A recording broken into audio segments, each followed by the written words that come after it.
오늘 이 큐리어스 시리즈 질문을 먼저 읽어드릴게요.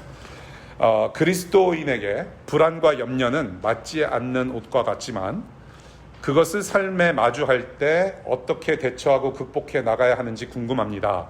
알미 삶으로까지 이어지지 못하는 어려움에서 비롯된 질문인 것 같습니다. 라고 어떤 교우분이 이렇게 불안과 염려에 대해서 좋은 질문을 보내주셨습니다. 제 얘기 먼저 할게요. 가끔씩 우리 교우들한테 만나자는 연락이 오면 일단은 무섭습니다. 저는 교회 떠나나? 네, 불안과 염려가 확 엄습해 오는데요. 일단은 이제 만납시다 연락이 와요. 그 다음에 밥을 먹자는 요청이면 그래도 정든교회를 떠나면서 오랜 시간 정들었으니 이제 대화하려는 마음은 있구나. 그래서 밥 먹자고 하는구나. 그래서 이제 공포가 있어도 두려워도 일단 밥 먹으러 나가요. 그런데 만나자고 하면서 차 한잔 하시죠 하는 분들이 계세요. 그러면은 짧게 끊고 가려는가 보다. 할 말이 별로 없나 보다. 뭐 그런 생각이 막 드는 거예요.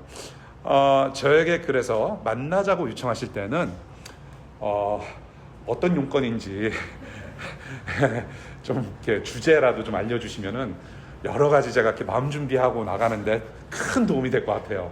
그러니까 뭐 어디 가시는 거 뭐 교회 옮긴다든지 뭐 괜찮은데 미리만 알려주시면 좋겠습니다. 여러분은 무엇을 불안해하고 염려해하세요? 주로 우리 한번 옆 사람들과 나누는 시간을 잠시 갖고 할까요? 그렇게 안 해도 대략 뭔지 알잖아요. 그렇죠? 대략 학위 논문, 구직, 취직, 결혼 문제, 진로, 미국 땅에서 살 때 특별히 신분, 그렇죠? 재정적인 문제, 인간관계, 룸메이트, 그 룸메이트와의 관계, 그렇죠? 왜 어젯밤에 얘는 설거지 안 하고 잤는지, 바퀴벌레가 날 것 같은 그런 상황, 그렇죠? 근데 제가 말씀드리는 룸메이트에는 남편과 아내도 포함이 돼요. 부부관계, 그렇죠? 또 뭐가 있을까요? 부모님의 건강, 특별히 부모님을 떠나서 미국에서 사시는 많은 분들에게 있어서는 엄마, 아빠, 아버지, 어머니가 또 걱정이 될 때가 있고, 그렇죠? 또 그 부모님들의 신앙도 걱정이 될 때가 있죠.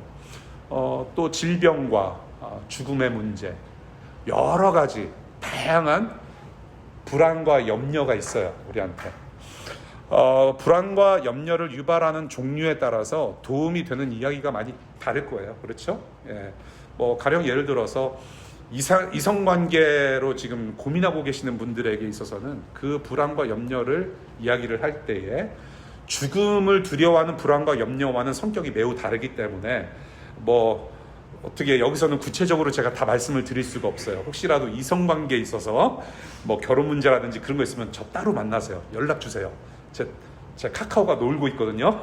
그러니까 좀 만나서 상담 좀 해달라고 이제 연락을 주시면 좋겠고, 그래서 뭐 인성 문제라든지 죽음에 관련된 문제, 여러 가지 문제, 우리가 구체적으로 참 많은 이야기를 나눌 수 있겠는데요. 오늘은 이 불안과 염려라는 인간의 감정, 뭐 혹은 영적인 상태에 관한, 본질에 관한 이야기를 좀 나누려고 해요. 그래서 우리 주님께서 성경을 통해서 이 불안과 염려에 대해서 무슨 말씀을 하시는지 우리가 배워보려고 하는데요. 제가 어제 카카오 우리 단톡방을 통해서 제가 책을 빌려드린다고 했는데, 제가 오늘 설교를 준비하면서 참고했던 서적을 이제 빌려드린다고 했는데 아무도 빌려달라는 소리가 없어가지고 이렇게 아주 매우 얇은 책이라는 것을 좀 보여드리기 위해서 가지고 왔어요. 이 알랭 드 보통이라는 분 혹시 아시나요? 알랭 드 보통 아시는 분도 아실 거예요. 참 보통 사람이 아니에요. 알랭 드 보통 불안이라는 책을 썼어요. 불안의 요소 5가지를 이야기를 하는데요. 사랑 결핍, 속물 근성, 기대, 능력주의, 불확신성이라고 얘기를 해요. 이런 사회 분위기가 자연스럽게 우리를 불안하게 만든다라고 설명을 하는 책이고요. 그 다음에 한병철 교수라는 분이 쓴 책입니다. 불안사회라는 책인데요. 불안에 대해서 굉장히 심도 있게 설명을 하세요. 제가 한 부분을 좀 요약을 하자면 자유롭다라는 것은 강박에서부터 벗어나는 것이다. 자유롭다라고 하는 것은 어떠한 강박으로부터 자유로워지는 것인데 오히려 이 자유가 강박을 만들어낸다라는 겁니다. 오히려 이러한 무한한 자유가 강박을 일으키고 그 강박 때문에 내가 전에 들어보지 못한 새로운 것들을 접할 기회를 막는다라는 겁니다. 새로운 것들을 접할 기회를 막기 때문에 어떻게 되는 거예요? 세상과 시야가 좁아지는 거예요. 자기가 살아가는 삶의 범위와 영역과 생각의 모든 폭이 좁아지는 것이죠. 그래서 이 강박 속에서 살 때에 우리가 자기 자신을 이 지금 살아가고 있는 이 좁은 세상에 최적화시키기 위해서 스스로를 죽도록 착취한다는 겁니다. 스스로를 계속해서 착취하고 이러한 강박이 불안을 더욱더 강화시키면서 그래서 결국에는 우울증으로 이어진다라는 이야기를 해요. 그게 이제 한 부분이고요. 또 이제 같은 교수님이 피로사회라는 책에서도 비슷한 말을 하는데 긍정적인 결과를 만들어낼 거라고 스스로를 착취한다는 겁니다. 그러니까 내가 열심히 하면 더 좋은 결과가 나올 것이고 그 좋은 결과를 위해서는 내가 만족스럽고 내가 행복하기 위해서는 더 열심히 해야 된다라는 자기 착취를 한다라는 것이죠. 그러니까 이것이 어떤 현상이냐면 사실은 저와 여러분들이 지금 살아가고 있는 현대 사회의 어떤 성과주의라는 겁니다. 성과주의. 성과를 만들어내야만 내가 사회에서 인정받을 수 있고 내가 행복할 수 있고 내가 좀 더 잘 살 수 있다라는 겁니다. 그래서 이렇게 끊임없이 자기 자신을 착취하면서 굉장히 푸시하는 것을 이분은 어떤 단어를 쓰냐면 긍정성의 과잉이라고 얘기를 해요. 긍정성의 과잉. 나는 잘 될 것이다. 계속 자기 자신을 세뇌시키면서 이것이 굉장히 과잉되었다라는 겁니다. Too much. 그래서 이 긍정성의 과잉이 불안과 함께 피로를 유발하고 그 피로는 모든 것을 파괴하는 폭력이 된다라고 책에서 설명을 해요.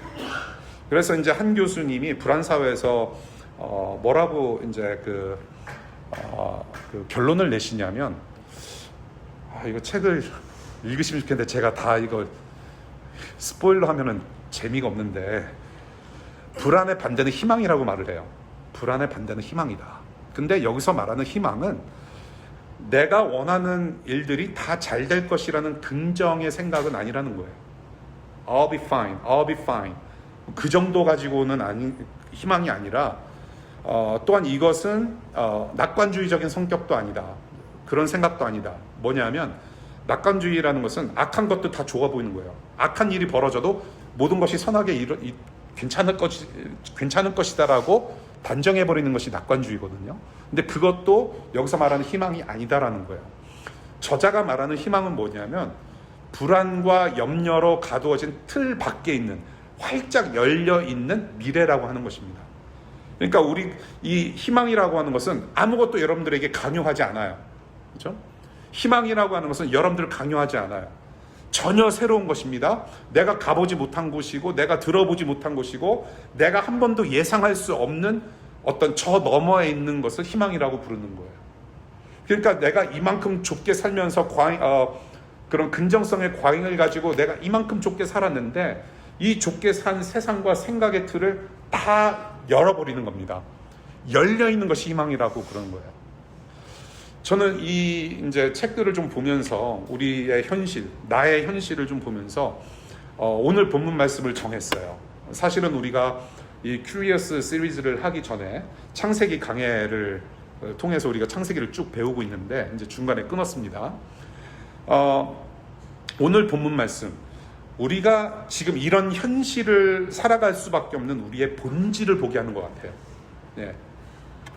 오늘날의 저와 여러분들이 이렇게 힘들어하고 불안해하고 염려해하는 본질을 좀 먼저 알아야 되겠다라는 생각으로 오늘 본문 말씀을 창세기 3장으로 우리가 정했는데요. 하나님께서 천지를 창조하시면서 하나님 형상대로 사람을 만드셨어요. 하나님께서 천지를 창조를 하실 때에 유일하게 지어진 피조물이 바로 사람이라고 하는 아주 특별한 존재입니다. 그래서 첫 인간 아담과 하와를 만드셨는데, 이 첫 인간들에게 있어서는 그냥 이 눈앞에 펼쳐진, 새롭게 이 창조되면서 눈앞에 펼쳐진 모든 그 하나님 나라 자체는 행복이었고 그 자체가 기쁨이었어요. 다른 것과는 비교할 수가 없었다라는 것이죠. Nothing to compare. 오직 하나님 나라만 보고 그것이 행복인 줄 알았고 그것이 기쁨인 줄 알았다는 것이죠. 그래서 하나님 나라의 기쁨을 이미 체험한 사람들이 아담과 하와였는데, 그런데 하나님께서 먹지 말라는 열매에 대한 명령을 하셨죠. 그렇죠? 선악을 알게 하는 나무의 열매만은 따먹지 말고 나머지 열매는 다 먹어도 좋다라고 말씀하셨어요. 그런데 그 먹지 말라는 열매를 따먹고 타락해서 죄가 이 세상에 들어옵니다. 사람을 통해서 죄가 들어오는데, 자, 우리는 흔히 생각하기를 아담과 하와가 하나님이 먹지 말라고 하는 것을 따먹었기 때문에 불순종의 죄가 들어왔다라고 우리가 일반적으로 알고 있는데, 그 불순종이라는 것이 도대체 어디로서부터 근거가 된 것인지를 알아야 됩니다. 왜 불순종을 할 수밖에 없었는가? 왜 불순종의 죄를 범하였는가? 그 근원을 보자면, 그 열매를 따먹으면 누구처럼 된다? 하나님처럼 된다라는 뱀의 꾀에 넘어간 거예요. 아담과 하와는 그냥 뜬금없이 저걸 그냥 따먹고 싶다, 보암직도 하고 먹음직도 하니까 그냥 따먹어야지 라고 따먹은 것이 아니라 누구의 꾀에 넘어가냐면 뱀의 꾀에 넘어간 거예요. 네가 저것을 먹으면 하나님처럼 될까봐 두려워서 그렇게 말씀하신 것이 아니다. 하나님처럼 될 것이다. 이게 무슨 말이냐면, 사람이 하나님이 되고 사람이 왕이 돼서 내가 알아서 살겠다는 뜻이에요. 그러니까 하나님의 말씀을 거역하였으니까 하나님의 존재를 무시한 것이고, 그래 이제는 창조주 하나님이 왕이 아니라 이제는 내가 내 뜻대로 살 것이다 라는 거예요. 바로 이 순간이 사람의 불안과 염려가 시작된 지점이라고 저는 봐요. 이전에는 불안이라는 것이 없었고 염려라는 것이 없었어요. 그냥 딱 그 동산 중앙에 있는 생명의 나무를 보면서 하나님을 생각했고, 다른 수많은 열매들 따먹으면서 하나님께 감사하면서 맛있다. 저는 그래요. 왜 열매만 그렇게 열게 하셨을까? 좀 다른 음식도 좀 주시지. 그만큼 온전했던 하나님 나라였어요. 그리고 선악을 알게 하는 그 나무를 볼 때마다 저거는 따먹지 말라고 그랬지. 그래 맞아, 내 눈에는 보이지 않더라도 하나님이 계시지. 그래, 그러니 은혜의 이 동산, 에덴 동산에서 따먹을 수 있는 거 다 따먹으면서 감사했단 말이에요. 그런데 이렇게 자기가 스스로 왕이 되고 자기가 스스로 하나님이 되면서 시작된 것이 바로 불안과 염려라는 거예요. 하나님 되고자 하는 마음으로 열매를 따먹은 즉시 어떻게 됩니까? 서로 벗은 몸을 수치스럽게 여겼다고 말을 해요. 성경에서. 벗은 몸에 대한 수치를 느끼면서 대충 나뭇잎 엮어서 가리기 시작합니다. 근데 생각해 보세요.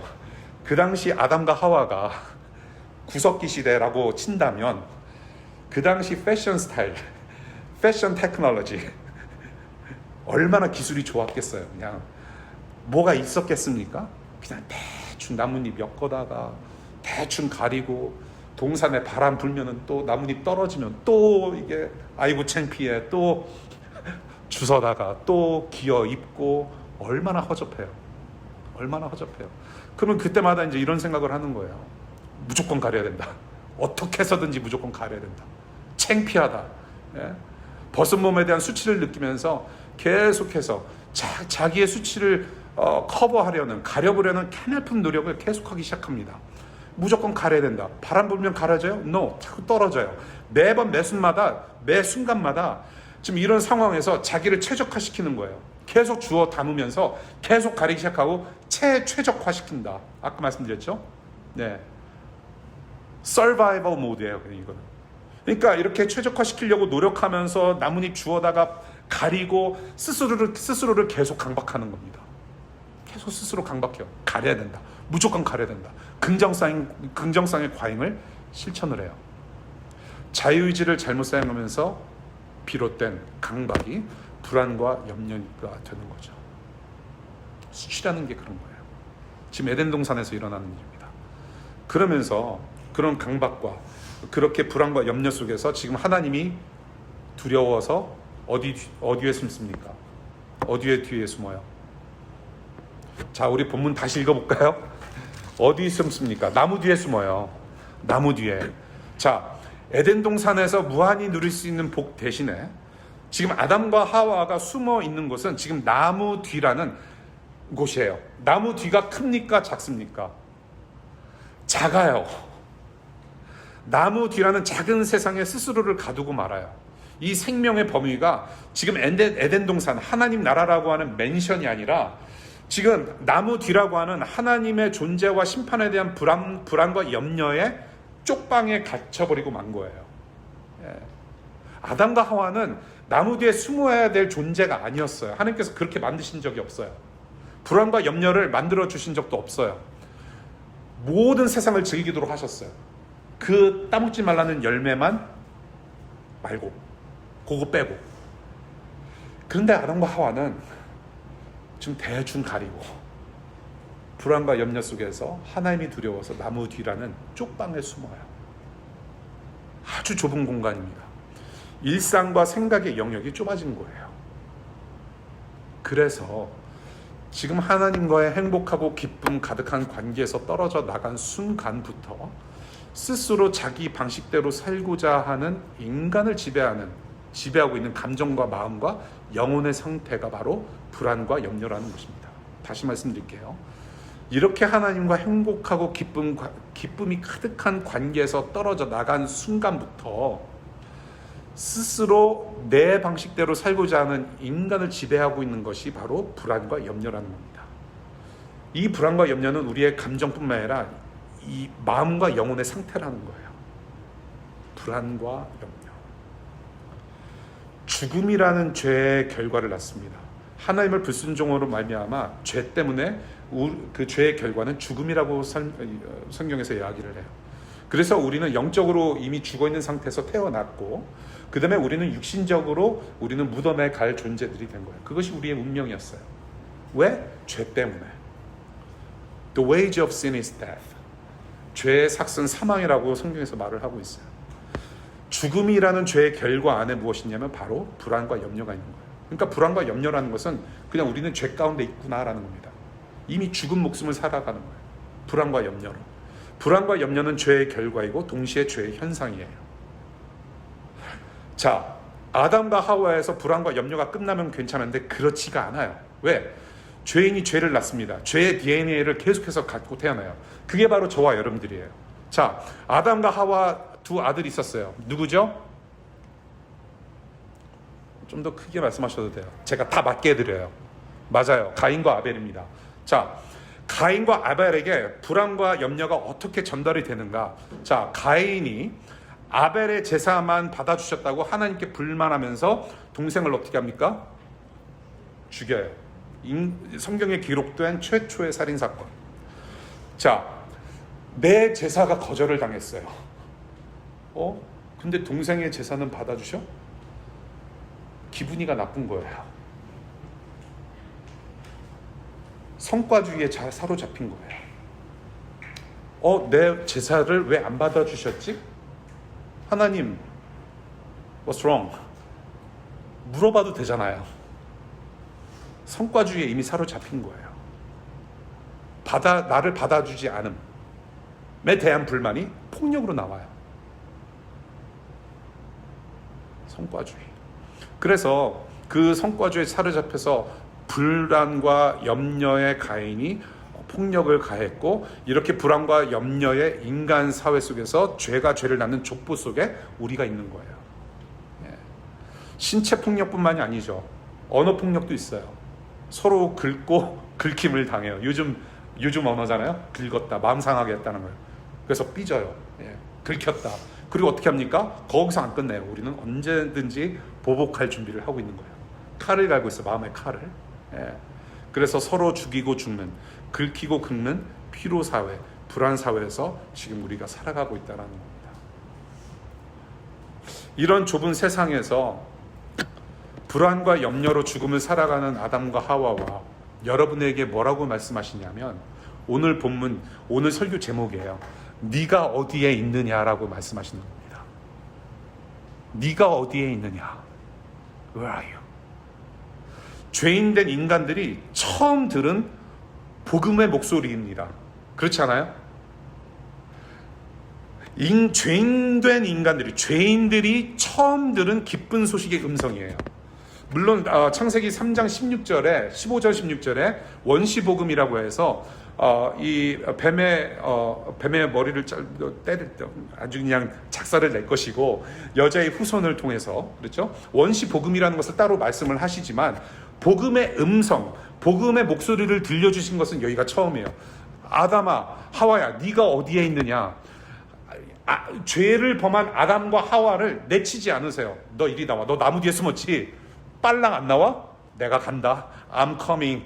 I'm coming.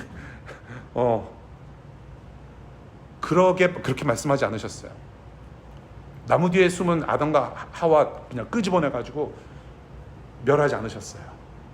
오히려 질문하세요. 대화를 건네세요. 말을 건네세요. Where are you? 네가 어디 있느냐? 지금 하나님이 어디 있는지 몰라서 물으시는 질문인가요? 창조주 하나님이신데 아세요. 쟤네가 나무 뒤에 숨었구나. He saw everything. 하나님은 다 보셨어요. 그런데 하나님께서 왜 이런 질문을 하셨는가? 속상하지, 불안하지, 염려스럽지, 두렵지. Something is not right. 그 좁은 세상에서 나오라. 정직하고 솔직하게 나오라는 하나님의 은혜로우신 음성이에요. Where are you? 하나님과 아담과 하와, 우리와 인간과의 관계가 어디 있냐고 물어보시는 거예요. 그러면서 내치지 않으시는 하나님의 사랑스러운 음성이 바로 네가 어디 있느냐예요. 예수님께서 지금 여러분들에게 말씀하세요. 네가 어디 있느냐? Where are you? 여전히 나무 뒤에 작은 공간에서 아둥바둥 살면서 긍정성의 과잉이라는 그런 정신승리를 가지고 불안과 염려를 가지고 어떻게 좀 극복해보려는 발버둥을 치고 있는 우리 모두에게 예수님도 말씀하세요. 지금 Where are you? 어디 있느냐? 불안과 염려로 잠 못 이루는 하루하루 고통을 호소하는 여러분들에게 Where are you? 어디 있느냐고 물으세요. 불안과 염려와 두려움과 수치심을 모두 십자가에 못 박으신 주님께서 나무 십자가 앞으로 나오라고 하세요. 나무 뒤에 숨어있는 저와 여러분들에게 나무 십자가 앞으로 나오라고 말씀하세요. 십자가 그늘 앞으로 나오라. 우리는 나무 뒤라는 무덤에서 예수님과 함께 뛰쳐나온 부활의 사람들이에요. 그것이 예수님께서 하신 일이에요.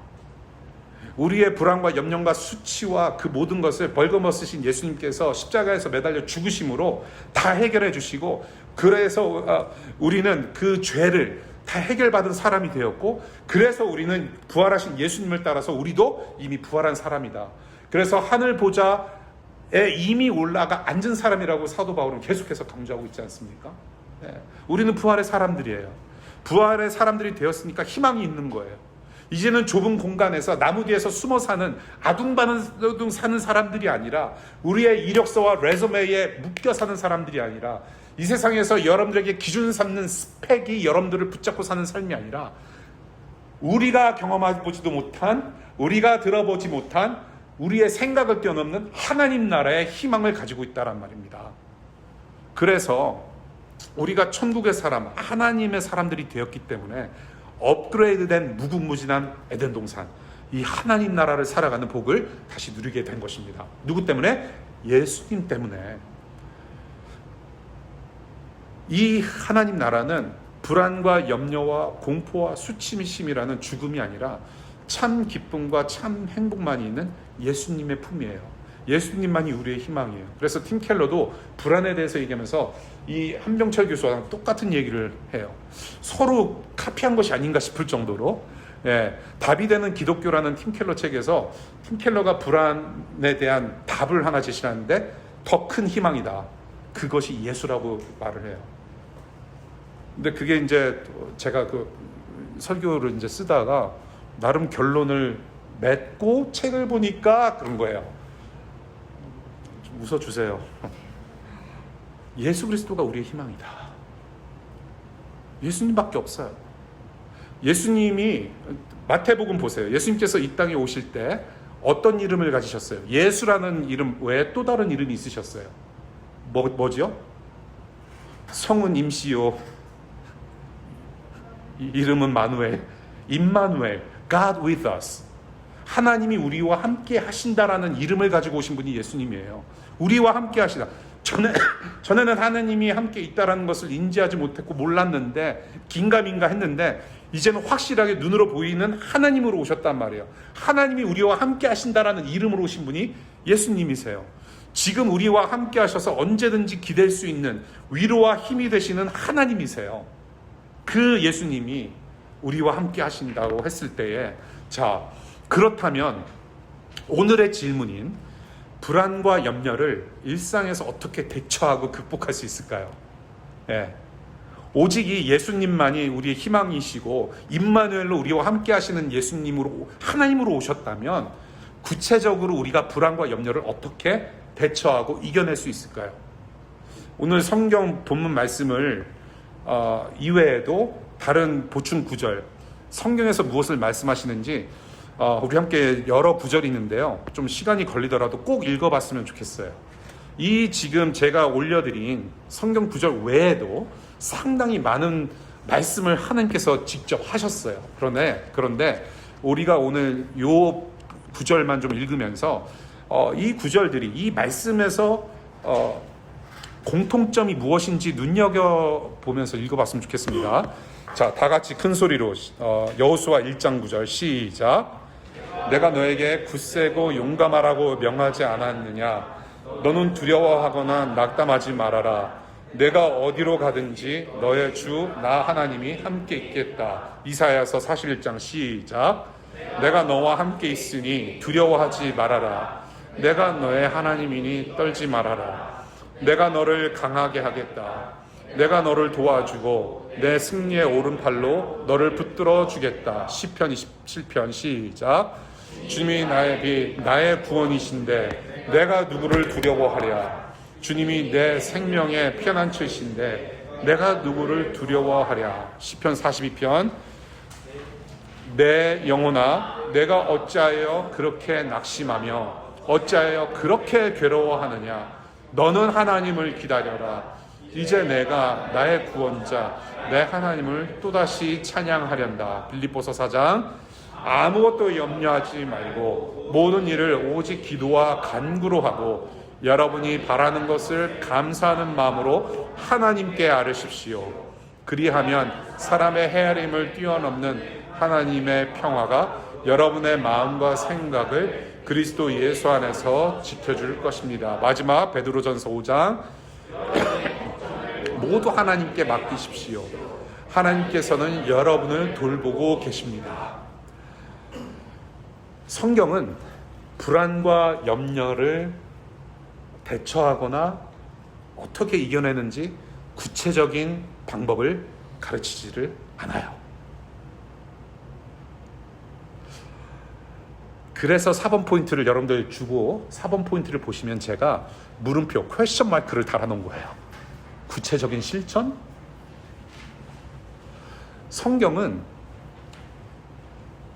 물론 어떤 구체적인 어떤 가르침이 있을 수도 있어요. 그런데 성경은 무엇을 강조하고 있냐면 하나님의 함께 하심을 강조를 해요. 임마누엘의 예수 그리스도를 가르쳐요. 제가 여호수아서부터 베드로 전서까지 제가 순서대로, 성경의 순서대로 제가 나열을 해놓은 거예요. 구약 시대부터 구약의 백성들에게 계속해서 가리키는, 포인트 아웃하는 것은 임마누엘 예수 그리스도를 가리키는 거예요. 내가 함께 할 것이다. 내가 지금 너와도 함께 하는데 아주 확실한 내가 너희들과 함께 하고 있음을 확실하게 보여줄 것인데 바로 예수 그리스도 임마누엘을 보여줄 것이다. 보내줄 것이다. 너희와 영원히 함께 할 거다라는 것을 계속 가르치고 있는 것이죠. 그래서 하나님이 함께 하신다라는 소망을 믿는 믿음으로 살기를 원하세요. 네가 어디 있냐고 물었을 때 불안과 염려 가득한 이 모습 그대로 하나님 아버지, 내가 여기 이렇게 있어요. 도와주세요. 라고 할 수 있는 자녀로 살아가시기를 바라요. 어떤 방법이 없어요. 불안과 염려는 방법이 없어요. 물론 이제 내일 월요일에 출근하시는 분들 월요일병이라는 거 있지 않습니까?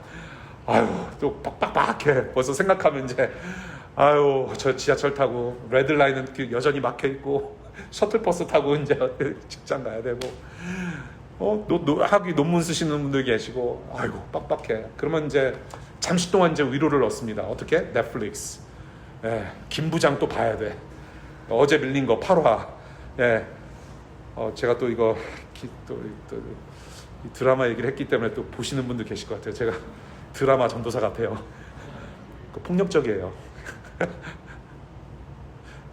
잠깐의 위로를 주실 수는 있어요. 일반적인 은혜를 통해서, 어떤 만나는 음식을 통해서 위로를 받고 힘을 낼 수 있어요.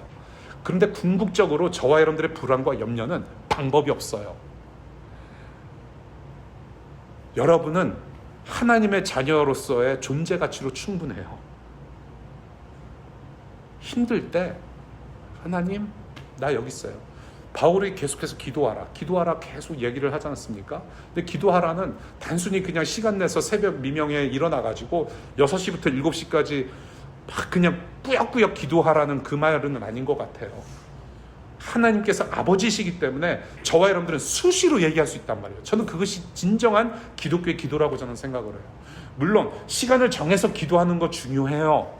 예, 골방에서, 제가 말하는 골방은 따로 방이 있는지 없는지가 아니라 아무도 못 보는 데서 룸메이트가 있어서 내가 정말로 마음의 소리를 낼 수가 없을 때 샤워실에 물 틀어놓고 하염없는 눈물로 기도하는 그 순간 필요해요. 그런데 하나님 아버지는 여전히 우리와 함께 하신다고 했을 때, 임마누엘이라고 하셨을 때는 우리는 언제든지 얘기할 수 있어요. 24/7, 365 와이파이가 활짝 터져 있어요. 하나님, 나 힘들어요. 불안해요. 여러분들 좋은 믿음이 뭐라고 생각하세요? 좋은 믿음. 성경 지식이 풍부하거나 기도를 가장 오래 할 줄 알거나 기도원 가서 40일 동안 금식 기도할 줄 알거나 기도원 뒷동산에 있는 소나무를 뽑을 정도의 믿음을 가지고 열심히 기도하는 사람? 헌금을 많이 하면 믿음이 좋은 것인가요? 교회 생활, 교회 출석을 오래 하면 믿음이 좋은 것인가요? 아니요. 교회 생활 오래 했다고 해서 교회 오래 소속이 되어 있다고 하는 것은 여러분들의 믿음을 증명할 수 없어요. 그거는 상관이 없어요. 저는 좋은 믿음은 이런 어떤 우리 외향적으로 좋은 것이 아니라 전적 의존이라고 저는 생각을 해요. Total dependence. 전적으로 의존하는 거예요. 기쁜 일이든지 슬픈 일이든지 힘들 때이든지 내가 뭔가를 해서 성취를 하든지 전적으로 하나님께 의존하는 삶. 그 말은 뭐냐면 하나님이 하나님 되시고 나는 그저 하나님 자녀가 되는 거예요. 저는 그것이 그냥 좋은 믿음이라고 저는 생각해요. 그것이 하나님께서 원하시는 바가 아니겠습니까? 내가 하나님이고 아버지인데 뭐를 그렇게 두려워하고 염려하느냐. 내가 여기 있는데 I am here forever. Emmanuel, God with us. 믿음이 좋은 사람은 불안하지 않고 염려하지 않는 사람이 아니라 그 와중에도 하나님 아버지께 언제든지 기대어 사는 하나님 아버지의 자녀라는 거예요. 여러분, 성경에서 불안해하지 말라, 두려워하지 말라, 염려하지 말라라고 계속 말씀하시는 거, 이렇게 말씀하시는 것은 저와 여러분들이 그렇게 이겨낼 수 있어서 하신 말씀은 저는 아니라고 생각을 해요. 우리가 그렇게 살 수 있어서 하시는 말씀이 아니라 불안과 염려는 너희들 삶 가운데 계속해서 펼쳐질 텐데 앞으로 그런 상황들이 계속 있을 터인데 내가 너와 함께 있을 것이니 그 상황을 지나갈 수 있을 것이란 위로의 말씀이 아닌가 싶어요. 주님이 안 계시면 불안해할 제자들에게, 그래서 마태복음 28장에 뭐라고 말씀하셨어요? 임마누엘, 내가 너희들과 영원히 세상 끝날까지 함께 있을 거라고 약속하셨어요. 우리에게도 그 약속을 반드시 지키시는 좋으신 주님이세요. 임마누엘로 오신 우리 주님, 임마누엘로 우리와 영원히 함께 하신다는 사실. 우리 주님 만나는 그날에 비로소 우리의 모든 불안과 염려는 완전히 없어질 거예요. 여전히 불안과 염려를 안고 살아갈 저와 여러분들에게 네가 어디에 있느냐?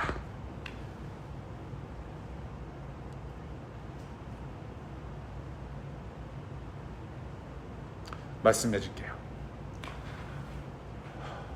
저는 이제 미국에 15살 때 와서 3년 반 만에 이제 4년제 대학을 입학하게 됐는데 대학교 이제 들어가면 모든 고생이 끝날 줄 알았어요. 열심히 공부해서 직장 생활하면 영주권도 받을 것이고 근데 웬걸 대학을 5년을 다녔어요. 슈퍼 시니어까지 놀기도 하고 열심히 일하면서 결혼해서 정말 잘 살 줄 알았어요. 웬걸. 여러분 여기 이제 제 아내가 없어서 이제 말씀을 드리는 건데 아시잖아요, 우리 결혼하신 분들. You know the true definition of miracle is living with somebody more than 20 some years. 23년 동안을 넘게 누군가 같이 산다라는 것은 정말로 기적의 정의. 쉽잖아요. 애들 낳고 불안과 염려 또 있어요. 애들을 낳아보니까요.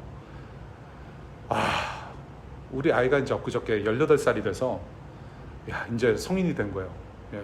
구글에서도 연락 왔어요. 이제 구글 이메일 네 아들 네가 뭐 컨트롤 못한다. 18살 된 아들이 이제 컨트롤 할 거다 라고 딱 경고가 왔어요. 가슴이 덜컹한 거예요. 우리 애들이 학교를 다니기 시작하면서 여러분도 아시겠지만 미국에서 총기 사건이 여러 번 있었어요. 학교에서. 미국은 진짜 이거 오프 더 레코드로 했으면 좋겠는데 후진국이에요. 학교에서 총 쏘는 나라예요. 애비로서 걱정이 되는 거예요. 불안한 거예요. 그래서 제가 어떤 생각까지 들었냐면 직분이 목사이고 믿는 사람인데도 불구하고 내가 총을 가서 사야 되나?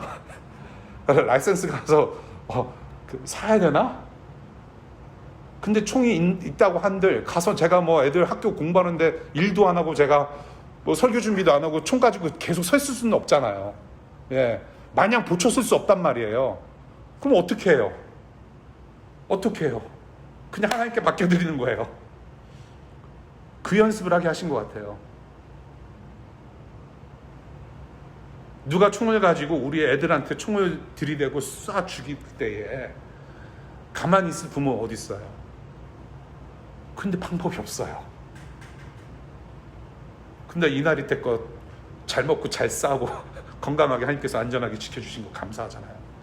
우리 아내가 기자예요. 아주 중요한 기사를 많이 내보냈는데 그 기사 때문에 협박이 좀 많이 들어왔어요. 그 협박을 당하는 순간에도 총을 사봐라. 그저 할 수 있는 것은 카메라 다는 거 있잖아요. 그 알람 시스템 카메라 다는 것 뿐이 없어요. 근데 지금 그거 배터리 달아서 그냥 겉모습만 좀 위협으로 그냥 달아놓는 거예요. 워닝. 하나님께 맡기는 연습, 훈련의 시간이었어요. 교인들이 만나자고 연락할 때 전에는 두려웠어요. 지금도 물론 두려워요. 일상과 사역에서 힘든 일을 만났을 때 저도 불안하고 힘들어요. 죽음에 대한 두려움도 있어요. 우리 교우들 생각하면서 연락 오고 내 일상에서 부족한 부분들을 생각하면서 불안하고 염려할 때 다시 하나님을 의존하는 시간이 돼요. 예수님을 생각하는 시간이 되고 내가 사랑 없음을 깨닫는 시간이 되더라고요. 그래서 나의 마음과 나의 존재를 바꿀 분은 예수님밖에 없다라는 것을 다시 회개로 말씀을 드리며 살아가고 있어요. 죽음에 대한 두려움, 이 세상과는 비교할 수 없는 천국과 영원한 하나님 나라를 계속해서 상상하면서 이겨내요. 여러분들 기억하면 좋겠습니다. 우리 주님은 우리와 함께 하세요. 이 사실을 아는 삶이 바로 슬불염생, 뭐예요? 슬기로운 불안과 염려 생활이 아닌가 싶어요. 슬기로운 생활. 불안과 염려의 피로 사회와 불안 사회의 일상을 살아가는 여러분을 영원히 책임지신다는 임마누엘 예수 그리스도의 복음을 나누었습니다. 그리고 여러분들께 주님의 평안을 빕니다. 우리 공동체 선언 마지막으로 선언하고 우리 말씀 시간 맺겠습니다. 제가 먼저 읽고 회중이라고 써있는 부분은 여러분들이 큰 소리로 외치시면 좋겠습니다.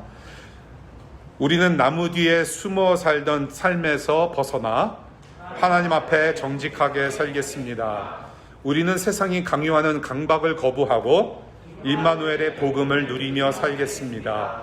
우리는 우리의 힘과 능력을 의지하지 않고 오직 하나님만 전적으로 의존하겠습니다. 아멘. 함께 기도.